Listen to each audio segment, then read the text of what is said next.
as aulas de ciências, certo? Falando hoje sobre um assunto bastante importante e aí que vem chamando a atenção de todo mundo, né? Que são os vírus.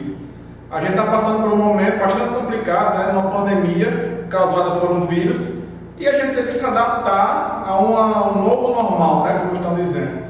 Usar máscara, utilizar álcool em gel, toda hora higienizando as mãos, mantendo a distância, né, das pessoas. Isso tudo causado por conta de um vírus. Agora, o que é um vírus e como ele é formado, como ele se reproduz? A gente vai falar nessas aulas sobre cada uma dessas características desses vírus e também sobre o coronavírus, né? Como ele afeta o nosso organismo. Pessoal, primeiro de tudo, um vírus, ele é acelular. O que quer dizer isso, professor? Acelular é um vírus que não possui célula. O A, o prefixo A na ciência quer dizer não. Então, quando eu tenho acelular, quer dizer que ele não possui célula. Então, ele é um ser que não é formado de células. Ele é formado basicamente de proteínas e ácidos nucleicos. O que são ácidos nucleicos? Material genético, né? DNA e RNA. Então, um vírus é formado de uma capa de proteína com material genético. Lembrando que os vírus podem ter tanto DNA como RNA e alguns vírus específicos possuem os dois, tanto DNA como RNA. O vírus da gripe, ele possui RNA, certo?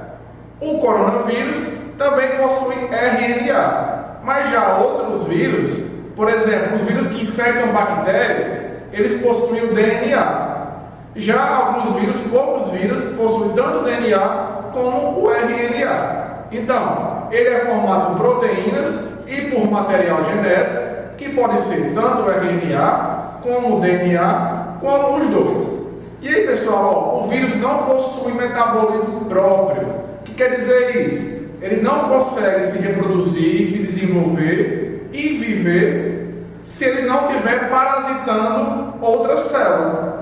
Ele não consegue realizar os seus metabolismos, as suas funções vitais sozinho, né? Depende de outro organismo para realizar isso. Por isso que eu posso dizer que ele é um parasita intracelular. O que é um parasita? É um organismo que ele precisa estar trazendo malefícios a outro ser para poder sobreviver. Um exemplo aqui clássico é a pulga, né, no cachorro. Para ela se alimentar do sangue, ela vai sugar o sangue do cachorro para se alimentar e vai trazer prejuízo ao animal. Por isso que eu falo que a pulga é um parasita. Então isso assemelha muito com o vírus, né? Para o vírus poder sobreviver e se desenvolver, ele tem que estar dentro de uma célula, né? Então é intracelular. Se ele estiver fora de uma célula, ele não vai conseguir se desenvolver, ele vai morrer. Então, ele é um parasita intracelular obrigatório. E aí, através dele, dentro da célula, ele vai se tornar um agente infeccioso, que causa a infecção. A gente percebe que a gripe é uma infecção causada por um vírus, né? Ele entra nas nossas células, começa a desenvolver e vai afetar nosso sistema respiratório. Por isso que eu falo que ele é um agente infeccioso, que causa a infecção. Lembrando que infecção e inflamação têm significado diferente. Quando o vírus entra no corpo, ele causa uma infecção. E o nosso corpo vai dar uma resposta causando uma inflamação, que é a quantidade de sangue que vai se acumular, aumenta a temperatura, que isso o corpo faz para poder matar aquele vírus. Lembrando, pessoal, que o vírus fora da célula, ele é chamado de vírion.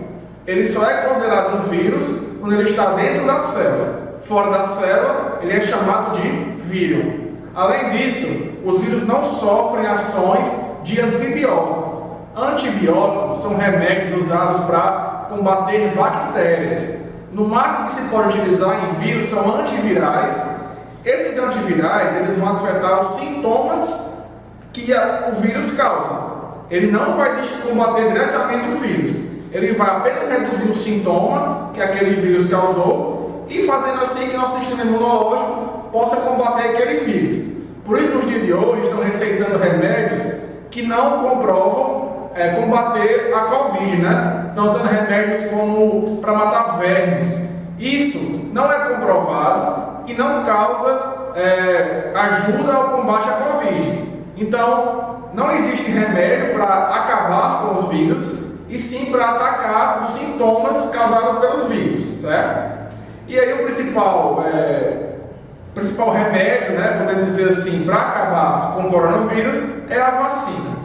E também, pessoal, os vírus podem sofrer mutações, né?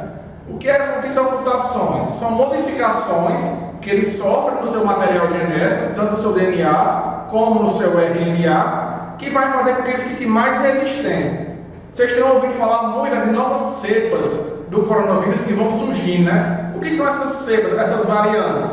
São modificações que acontecem nos vírus que deixam eles mais resistentes em algumas ocasiões. As vacinas, por exemplo, já vêm nelas, né, imunizantes que ajudam a combater vários tipos de cepas. Mas como eles se reproduzem, né, e eles sofrem mutações muito rápido, cada vez vai aparecendo mais e mais variantes. Por isso que é importante toda a população se vacinar para poder combater esse vírus. E eu trago aqui o RNA em parênteses, porque o RNA é o que mais sofre mutação. Os vírus que possuem DNA, ele não tem muita tendência a sofrer mutações, mas aqueles que têm o RNA são os mais instáveis para sofrer mutações. Por isso também que todo ano existem campanhas de vacinação contra a gripe. Por quê? Porque cada ano diferente vai aparecendo novas cepas do vírus da gripe, e aquela vacina que você vai tomar é correspondente àquele novo vírus da gripe que apareceu. Então, por isso é importante todo ano estar se vacinando contra a gripe, né? Contra a H1N1 também, porque todo ano vai aparecer uma cepa nova, né? Vai aparecer uma variante nova de um vírus. Então, aquela vacina é correspondente à nova variante do vírus H1N1 que está aparecendo. E aí, pessoal, como é que o vírus é formado, né? Eu falei para vocês que ele tem a formação de proteínas e material genético. Aqui no slide eu trago um exemplo de um vírus da gripe, né? Percebam aí que ele tem um envelope, né, proteico de proteínas. Dentro ele tem o seu RNA, ele tem um capsídeo que protege, né, esse RNA do vírus. Ele tem glicoproteínas que tem formato de chave. Essas glicoproteínas vão se encaixar nas células do humano, por exemplo, e daí vão poder introduzir o seu material genético junto com algumas proteínas e algumas enzimas, certo? E do lado a gente tem um vírus que infecta bactérias, né? O conhecido bacteriófago.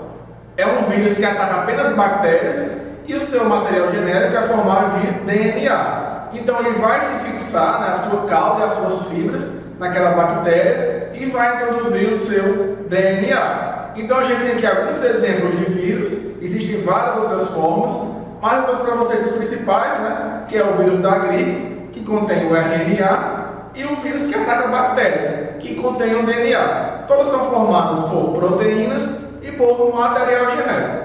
Tranquilo, pessoal? Até a próxima aula. Um grande abraço.